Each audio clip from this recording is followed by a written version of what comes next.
Welcome back, everybody, to another deep dive into fascinating topics that we don't always give enough thought to. Yeah, And today we're going to be talking about the psychology of money. very cool. We're using Morgan Housel's book, The Psychology of Money, as our guide. It's such a good one. Yeah, it's a really good one. It's a really good framework for thinking about how we actually relate Yeah. to money and build wealth. Not just like the technical stuff, but like how we think about it and the psychology behind it.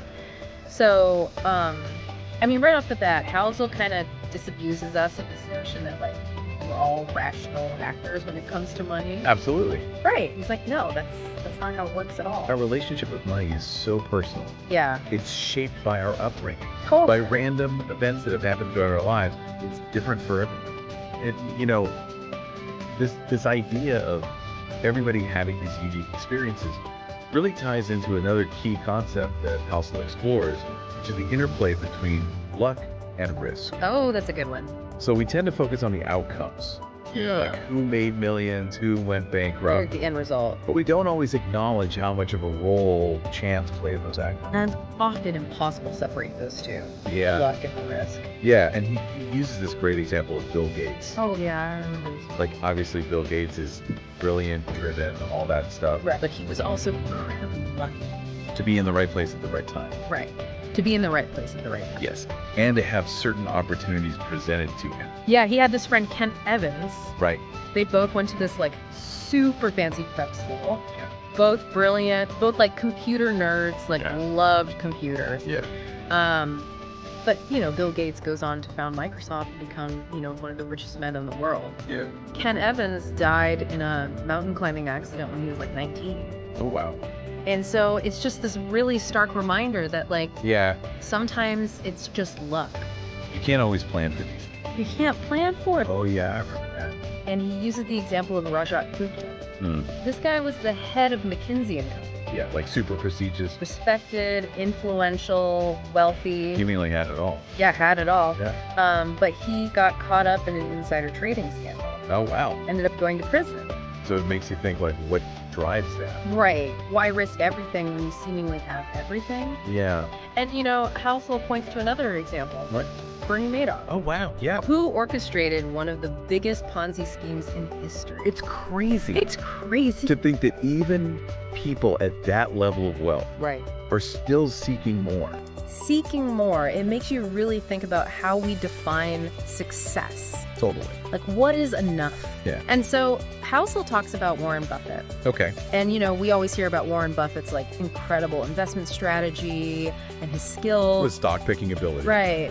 But Housel makes this point that, like, a huge part of Warren Buffett's success is simply time.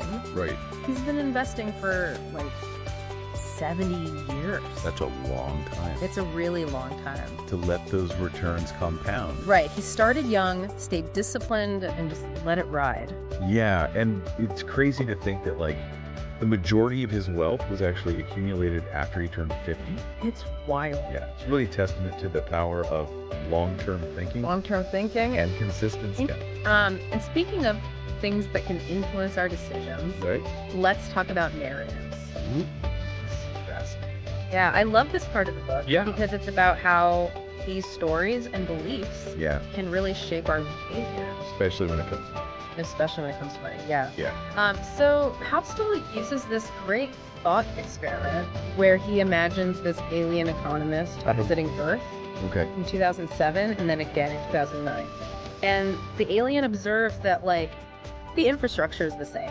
Right. The resources are the same, the technology is the same. Nothing's really changed, Right. but the sentiment is completely different. Totally different. In 2007, it's like optimism, economic growth. Everyone's feeling great. The housing market's booming, right? Fast forward to 2009, and that leads us to another really important concept that Housel explores. Okay.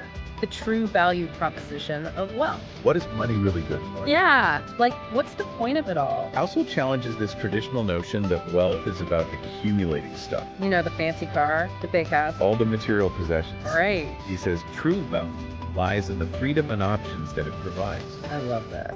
Money's greatest intrinsic value is its ability to give you control over your time. Because at the end of the day, That's what we all want. More time to do the things we love. More time with our families. More time to pursue our passions. Exactly. It's not about the stuff. It's about the experiences. And the freedom to choose how you spend your time. So true. A small amount of wealth might allow you to take a few days off work when you're sick without worrying about losing a paycheck. Or it might give you the option to pursue a career that's more fulfilling. There's another great line in the book that I love.